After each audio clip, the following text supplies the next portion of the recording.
beliau sebagai kepala UPTD-nya nih. Misalnya ada satu orang positif, semua datang, semua nyerbu. Jangan panik, jangan sampai terjadi kerumunan juga. Himbauan dari dokter nih sebagai tim yang memandu dentalnya nih ya. Nyahkan asap rokok, rajin olahraga, istirahat yang cukup, kelola stres dan happy. Di dokter mah benten ya, noro we lang we. Apalagi sekarang di PPKM darurat ini, kami harus memeriksa sampel 100.000 sehari gitu. Tiap hari juga kita dipantau sama Kemenkes. Kalau kita tidak mengisi, kita yang dimarahin duluan. Saya curcolnya nih, Bu Dokter.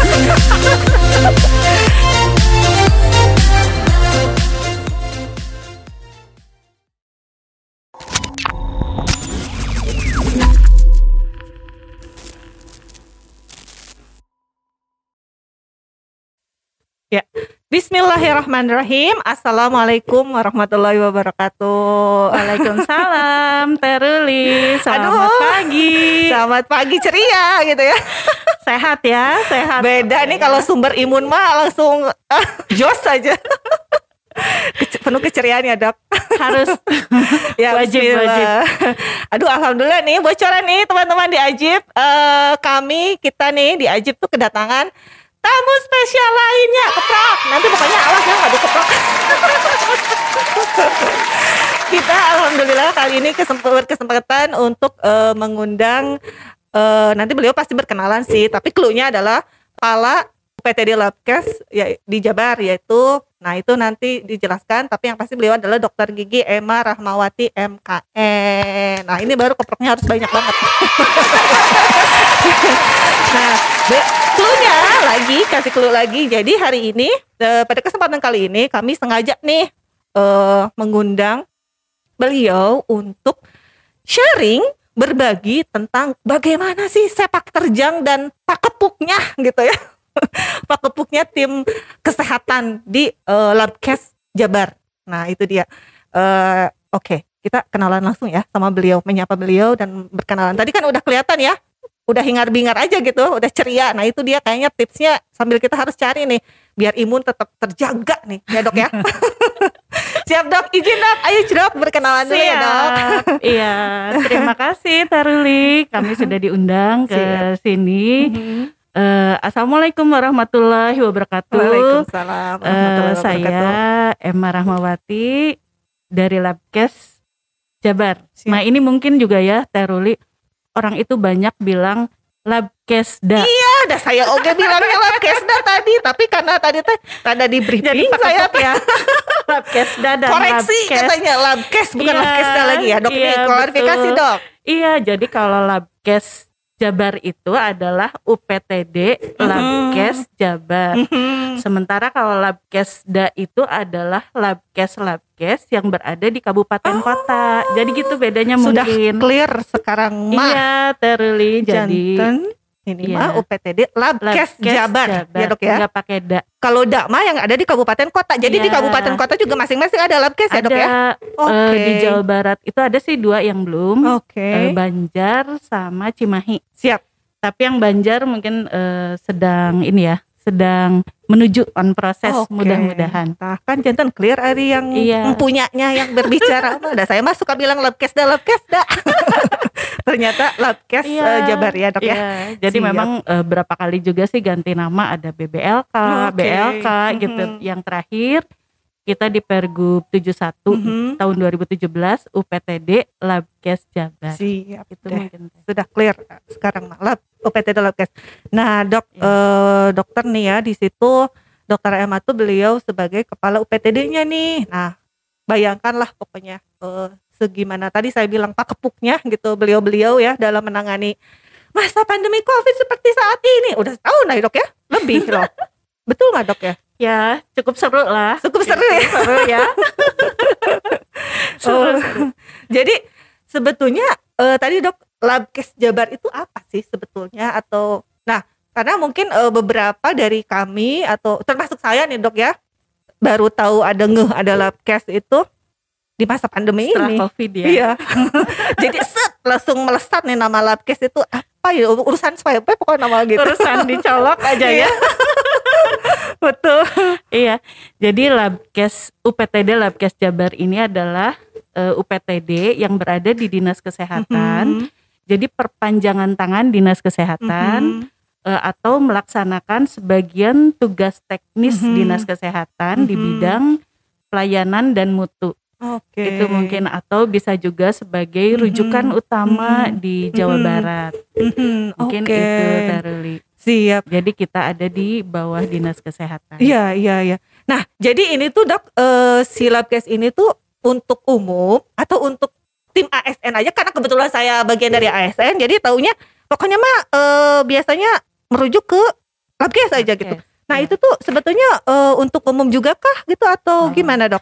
Ya. Jadi gini, untuk Labkes Jabar ini memang kita ada pelayanan yang non-COVID-nya sebetulnya, dan juga ada pelayanan COVID. Kalau untuk yang non-COVID, kita itu ada pelayanan untuk laboratorium klinik. Jadi seperti check up, atau misalnya general check up yang periksa darah rutin dan lainnya. Kemudian ada juga pemeriksaan untuk laboratorium kesehatan masyarakat. Jadi kalau laboratorium kesehatan masyarakat itu untuk lingkungan. Untuk lingkungan. Jadi untuk periksa makanan minuman, kemudian misalnya udara, air. Jadi misalnya kayak kolam berenang atau misalnya hotel, industri lainnya itu bisa periksa ke kami untuk seluruh Jawa Barat. Seluruh Jabar ya, Dok ya. Ya. Keren nih. Dan juga kita ada pemeriksaan, kita sebagai penyelenggara uji profisiensi. Jadi kami itu menyelenggarakan juga validasi untuk tes pemeriksaan di lab. Ya. Kemudian untuk masyarakat umum. Masyarakat umum ya, Dok ya. Dan ya masyarakat umum, dan bahkan kalau PUP itu banyak sekali yang dari luar Jawa Barat juga yang ikut gitu. Oh, dari luar Jabar juga justru banyak juga ya. Dan kebetulan kami juga ditunjuk sebagai lab rujukan nasional untuk mikroskopis TB. Ya, Apa jadi itu? LRN. Jadi kami itu memeriksakan juga pemeriksaan TB secara mikroskopis di Jawa Barat. Jadi kami salah satu yang ditunjuk oleh Kemenkes. Jadi sebetulnya mah beliau maksudnya Labkes itu sendiri ya sudah sedemikian rupa, ternyata pelayanannya tidak hanya untuk KSN, saudara-saudara Akang Teteh gitu. Untuk semua masyarakat pada umumnya ya, Dok ya. Nah, Dok izin kalau misal dilanjut ya, Dok ya. Iya, masih ada siap ada lagi ya. Nah, untuk yang COVID memang ini kan betul COVID.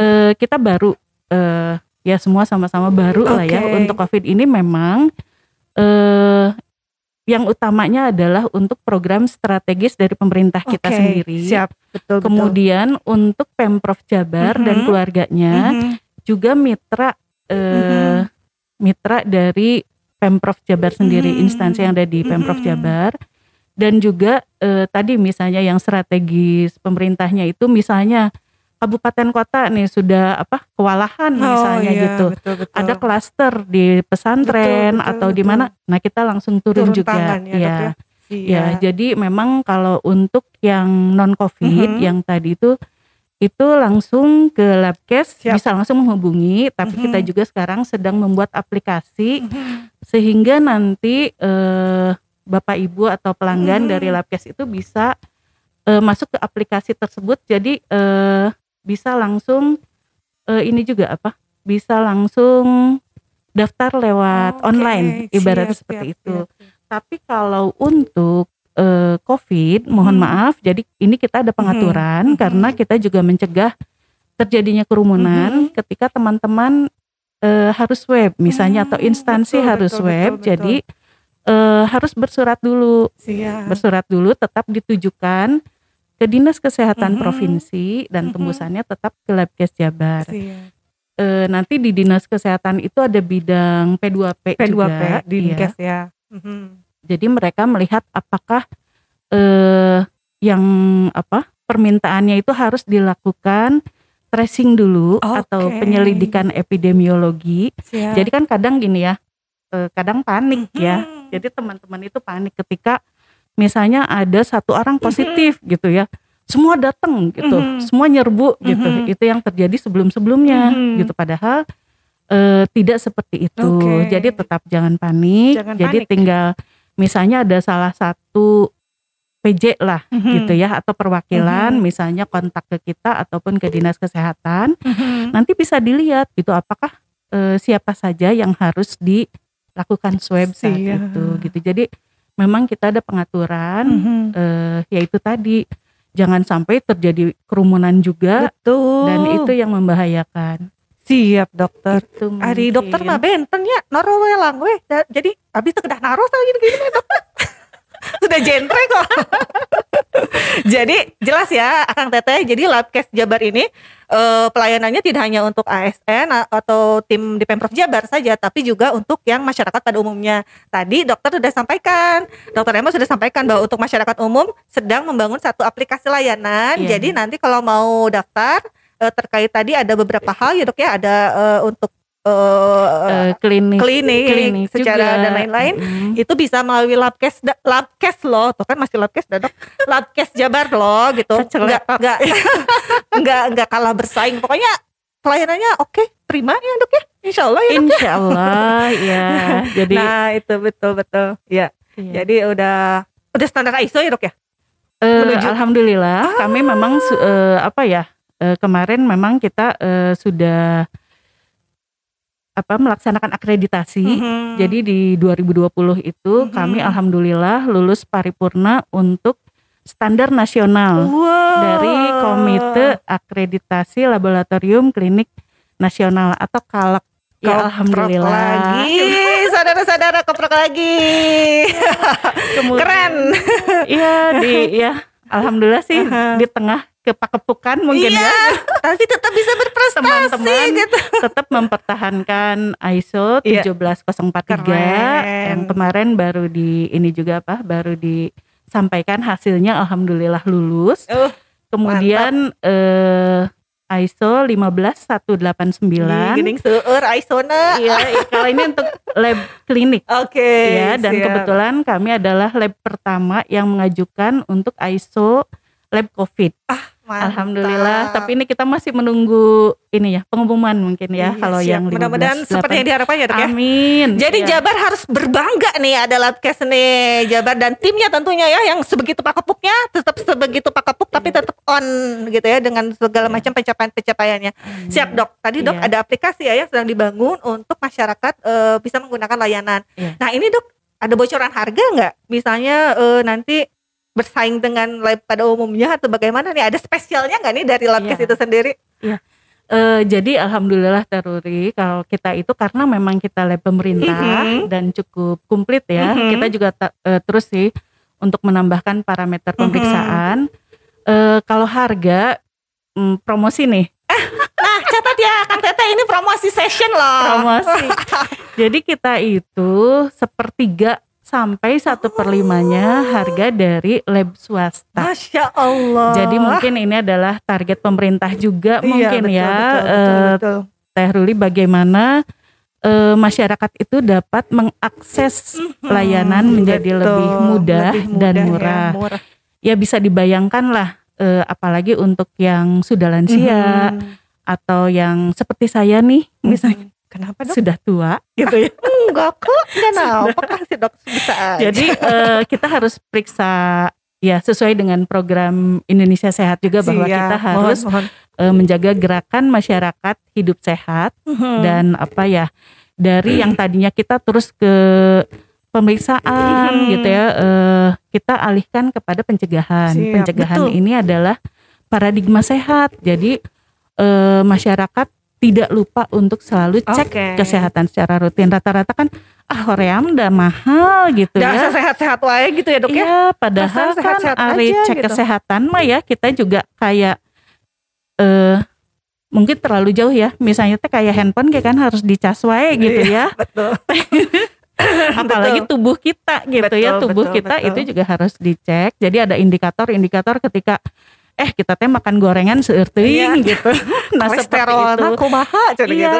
Jadi ya harapan kita kan kita makin tua makin bahagia dan sehat itu mungkin ya Teruli. Setuju dok. Jadi ya Labkes Jabar termasuk yang sangat murah sekali. Sangat murah ya. Jadi meskipun kita menuju BLUD nih. BLUD juga. Iya, mau BLUD ya. Biar lebih profesional juga ya, sat-sat gitu. Iya, jadi nanti pas BLUD juga kita insya Allah lah nggak akan mahal-mahal ya dok ya, dan janganlah kasihan. Dilarang. Tidak boleh gitu, kita janganlah gitu ya, karena kan ini untuk mengakomodir kebutuhan masyarakat Jawa Barat. Kemudian kita juga sedang menuju ke lab kalibrasi juga. Aduh, iseur ngaberendel ya nanya. Jadi ya kebayang lah kita kalau misalnya si alat-alat gitu ya, terus tidak terkalibrasi, bagaimana nanti ketika menentukan treatment gitu. Sementara memang tadinya itu lab kalibrasi hanya di pusat dan beberapa lab, tapi memang pemerintah pusat juga mewajibkan ya di provinsi-provinsi juga tumbuh lab-lab kalibrasi. Izin dok, lab kalibrasi itu apa ya dok ya? Kalibrasi itu adalah untuk mengukur standarisasi alat, misalnya tera keakuratannya gitu ya dok ya? Iya, keakuratannya. Jadi kan ketika teman-teman puskesmas di Jawa Barat itu puskesmas ada 1080. Itu puskesmas aja loh ya, saya kebayang nggak gitu. Betul. Si puskesmas ini mereka kan bingung gitu. Harus selalu kalibrasi, tapi kemana? Jadi harus ke pusat wae ya dok ya, antri dan sebagainya. Antri gitu, sementara kan mereka yang di ujung tombak lah gitu ya, di ujung pelayanan tombak langsung ya di masyarakat pada umumnya. Ya, misalnya gini, kebayang nggak kalau misalnya si alatnya tidak terkalibrasi, misalnya cek darah, cek gula lah misalnya ya. Cek gula, gulanya 500 gitu Teruli. Amit-amit, auzubillah min dzalik. Iya, arifekta itu teh gara-gara si alatnya tidak terkalibrasi. Kebayang nggak? Iya. Bikin orang stres ya. Iya, jadi misalnya dia dikasih obatnya dosisnya tinggi gitu. Bukannya malah jadi sehat kan? Malah nambihan penyawat. Iya, jadi mohon doanya juga kita segera terwujud lab kalibrasinya gitu. Jadi mudah-mudahan juga kita sehatnya paripurna. Amin, amin ya Allah ya Rabbal Alamin, sehat selalu ya dok ya. Dok izin ya, tadi sudah sebegitu jentren ya terkait Labkes Jabar. Mudah-mudahan jadi tercerahkan ya rekan-rekan akang teteh semua dan termasuk saya dok. Jadi saya taunya jadi itu tuh biar buat umum juga ya ternyata dengan segala macam halnya dan prestasi yang ada di Labkes itu sendiri. Dok, melihat fenomena sekarang ya, mau tidak mau kita ya begini adanya ternyata ya, COVID sedang naik-naiknya. Nah sekarang juga kita tapping di masa PPKM darurat ya. Tapi demi akang teteh lah pokoknya mah apa yang enggak gitu. Saya menarik beliau gitu ya dari tugasnya yang pakepuk itu gitu untuk biar tadi sosialisasikan nih gimana sih dok gitu ya, arahan atau istilahnya mah himbauan dari dokter nih sebagai tim yang memandu atau mengomandani jentalnya nih ya. Tim nakesnya nih, karena pasti tadi kan di Labkes itu tiap hari pelayanan untuk swab antigen PCR itu seueur pisan. Kumaha dok? Kumaha dok? Terus kumaha dok? Jadi kami itu memang khusus untuk COVID, kami mulai itu di 15 Maret 2020. Itu juga atas instruksi Pak Gubernur. Jadi memang atas inisiatif beliau. Dulu kan pemeriksaan COVID itu hanya di pusat. Kemudian ya kebayanglah antrinya seperti apa gitu ya. Jadi beliau langsung menginstruksikan, ayo Jabar harus punya lab yang bisa memeriksa. Ya sudah gitu ya, kebetulan dulu Labkes Jabar itu pernah memeriksakan flu burung juga. Nah dulu ya dok ya. Kemudian kalau kita sendiri juga kan tidak mungkin ya, maksudnya dalam segala keterbatasan, sehingga kami kolaborasi juga dengan Unpad dan ITB saat itu. Alhamdulillah. Jadi ya kita pinjam mesinnya juga ke ITB gitu, dan malah ITB itu sampai pindah loh ke Labkes Jabar. Saat itu ya timnya ITB sampai saat ini. Ya, ITB masih terus di kita. Kemudian Unpad juga selain SDM-nya dan juga mesinnya juga sama. Saat itu kita masih 64 sampel sehari. 64 sampel. Iya, kebayanglah kita dengan cara manual gitu ya. Pokoknya mah hayu kita sama-sama. Jadi intinya kita kolaborasi. Kolaborasi gitu. kuncinya ya dok. Kuncinya itu. Siap. Jadi kalau itu tetap kita kolaborasi dan koordinasi. Nah, kita dari 64 sampel, kebayanglah kita juga dicaci maki gitu ya. Menilami gitu, karena gitu ya. Waktu itu seluruh lab di Jawa Barat, sampel di Jawa Barat ke kita juga gitu. Jadi kebayang nggak tumpukannya seperti apa saat itu, sampai akhirnya tetap dengan dukungan pemerintah Provinsi Jawa Barat, kita juga akhirnya bisa beli alat yang lebih otomatis. Pokoknya sampai kita pernah mencapai pemeriksaan 3.000 per hari. Wow, dari 64 jadi melesat-set dengan alatnya udah naik ya. Sih sedikit-sedikit ya, 144 kita cobain naik terus sampai akhirnya kita bisa ke 3.000. Tapi di pengalaman ini ternyata kita nggak bisa juga langsung 3.000 karena di sisi lain kan kemampuan alat dan kondisi ruangan juga ternyata sangat mempengaruhi. Siap. Nah, jadi akhirnya kita memaksimalkan untuk per hari itu kita di 2.000 sampai 2.500. Mantap. Jadi nggak bisa sampai 3.000. Dan di saat itu pula kita menghayu-hayu lah gitu ya ke kabupaten kota itu membuat lab-lab juga.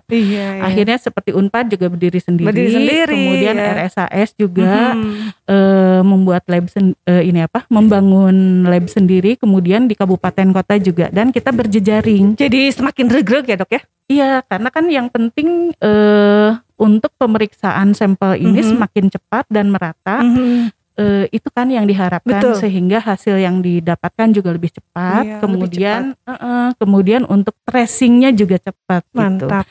Nah, waktu itu kita masih sampai 39 lab di 2020 dan alhamdulillah kita sih selalu berkoordinasi ketika teman-teman misalnya, wah kita kehabisan reagen, wah kita cepat cariin gitu ya. Jadi kita redistribusi reagen juga. Kemudian kita mendorong juga misalnya di Ciayu Majak Kuning nih sampelnya banyak terus juga, sementara yang mampu di daerah itu adalah lab UGJ misalnya. Jadi kita ketika ada bantuan alat seperti itu ya udah kita simpan di UGJ gitu. Jadi untuk wilayah sana sudah ada yang mengampu.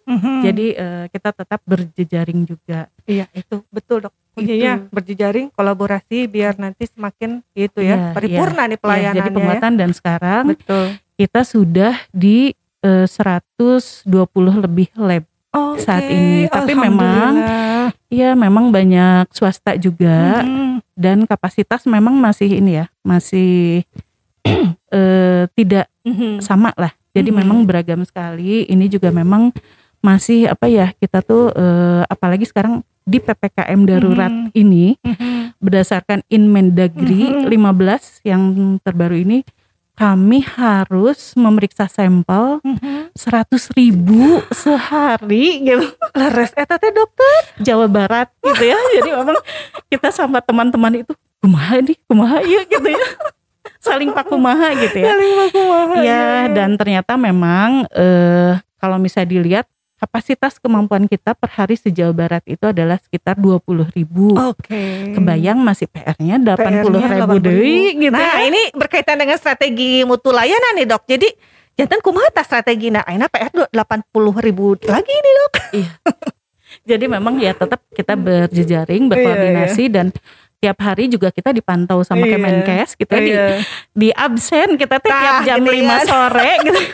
Update katanya data ya untuk pelaporan new all record gitu ya. Jadi ada namanya new all record. Kita di absen. Kalau kita tidak mengisi, wah dimarahin lah pokoknya tiap hari. Nggak mau dengar, nggak ada orang misalnya terpapar atau pokoknya harus tidak ada alasan. No excuse katanya. Iya, jadi kebetulan di Jawa Barat juga kita berdasarkan aturan Kemenkes. Jadi sudah ada juga 3 lab pembina, yaitu BBLK Jakarta. Dia mengampu untuk daerah Bogor, Sukabumi. Kemudian ada juga BBTKLP, ini adalah UPT-nya Kemenkes. Mereka mengampu untuk Bekasi, kemudian Depok dan Karawang, sisanya baru Labkes Jabar. Jadi kami dianggap lab pembina lah. Mantap. Oleh Kemenkes 4642 ya. Jadi kita yang dimarahin duluan. Saya curcolnya nih Bu Dokter. Jadi Jadi betul ya, banyak sekali ya dok ya, bukan tekanan ya, tanggung jawabnya gitu ya dokter-dokter, makanya. Tapi yang penting dengan kerjasama, koordinasi terus-terusan, insya Allah sih kalau terurai ya dok ya. Ya, jadi kita juga kan tetap berbagi dengan BBLK dan BBTKLP, jadi berbagi lah, kita lebih ke berbagi, insya Allah sih. Kami juga terus-terusan tiap hari saling gitu ya, saling pakumaha ya dok ya. Iya, dan saat ini kami juga sedang kalau misalnya strategi peningkatan capaian testing yang 100.000 itu, kami sedang mengharapkan ada 15 setelah PCR dan ekstraksi bantuan gitu. Entah mudah-mudahan segera tiba gitu. Amin. Bantuannya. Jadi untuk di 15 kabupaten kota. Dan juga satu lagi sebetulnya antigen. Antigen itu juga sebagai alat diagnosa. Mantap. Jadi ini buat teman-teman misalnya ya yang panik, misalnya dia bergejala dan juga kontak erat. Terus pakai antigen dia positif. Nah, kalau misalnya dia bergejala dan sudah positif, nggak usah di PCR lagi. Jadi itu udah jelas. Udah jelas ya. Itu positif. Ini gitu. tips dok. Sebentar dok, harus rada pelan-pelan ini. Karena gini dok. Jadi itu tuh yang perlu sosialisasi, tips, himbauan dari orang yang terpercaya, dokter ya. Atau dokter jelas ya, beliau jauh lebih paham gitu ya. Nah itu tadi dok pencerahan. Jadi ketika sudah bergejala, ada tanda-tanda, terkena PCR, itu pasti sudah otomatis. Nah misalnya dia tes antigen gitu ya, nggak masalah, bisa dia PCR. Tapi ini misalnya untuk yang antigen, terus hasilnya positif kan, kalau biasanya selama ini antigen positif, cepat konfirmasi PCR gitu. Kita lihat dulu apakah orang ini bergejala atau kontak erat banget gitu ya, itu nggak usah PCR lagi. Jadi itu sudah jelas. Udah jelas positif ya dok ya. Gitu. Ya paling nanti misalnya kita lihat di berapa 10 hari ya dok ya. 10 hari atau 11 hari kita lihat lagi apakah PCR-nya masih tetap positif atau di negatif. Itu jadi ya intinya ini juga ya, satu lagi mungkin ya, teman-teman misalnya abis swab nih, terus nunggu hasil swab teh kan kadang ada yang cepet gitu ya, tergantung ya, juga gitu ya, ada yang bisa cepet, kadang lama. Nah ini juga jangan jadi kemana-mana gitu dia teh gitu. Antesan gitunya di tempat yang aman, isolasi mandiri sebisa mungkin ya dok ya. Di rumah diem gitu. Kecuali kalau misalnya memang dia harus ada kegiatan keluar. Prokesnya betul-betul ketat itu. Kemudian ini juga sekalian teman-teman di instansi lain ketika sudah namanya tuh udah swab, itu tuh menghubungi lagi aja ke PJ-nya di Labkes atau kami ada WA hotline.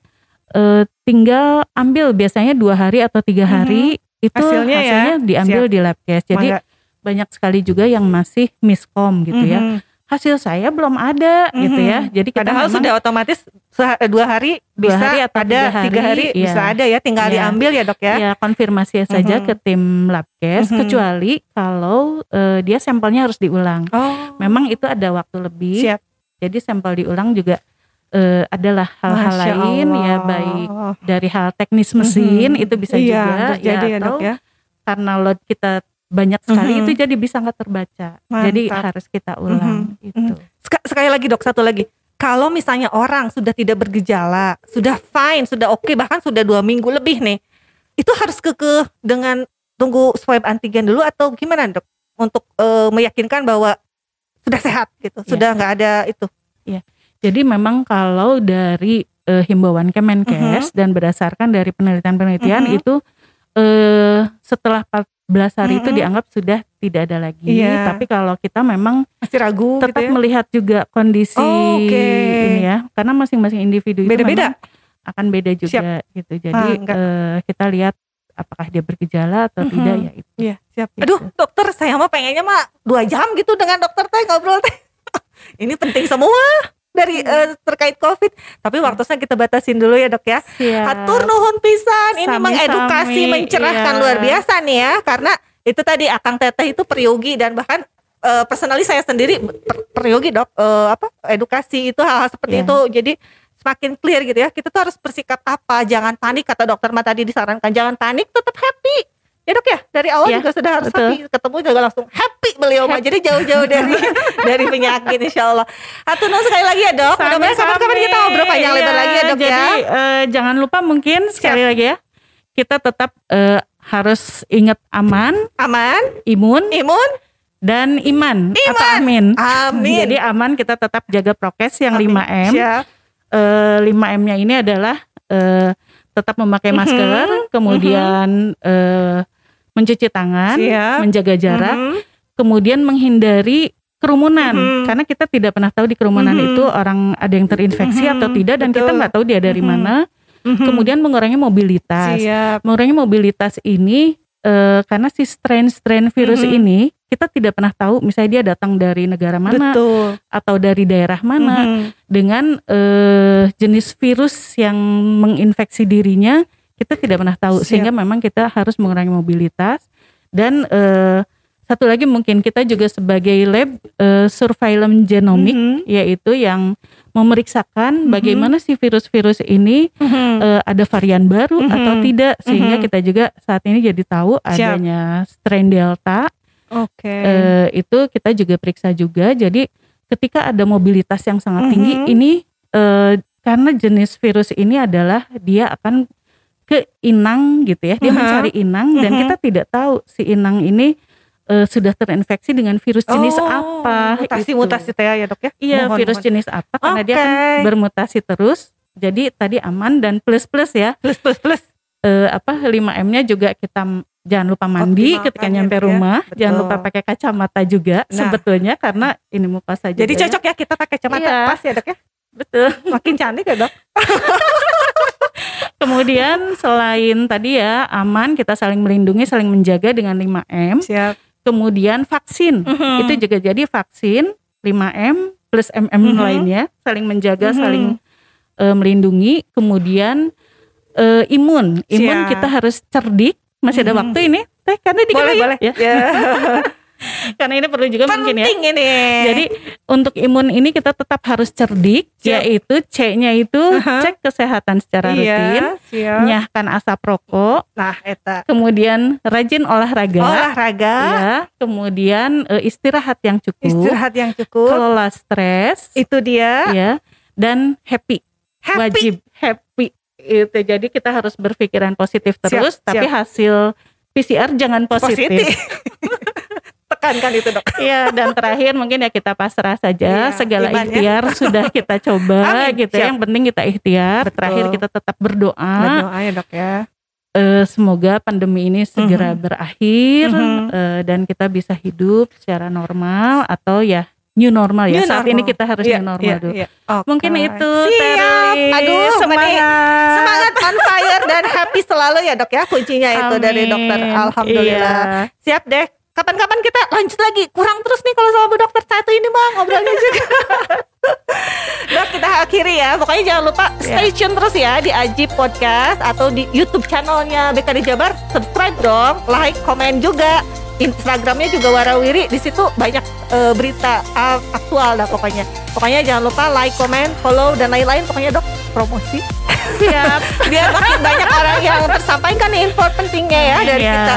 Siap. Kita akhiri dulu ya dok ya. Sampai jumpa di Ajib berikutnya ya. ASN Jabar. Ikut bicara. Ajib.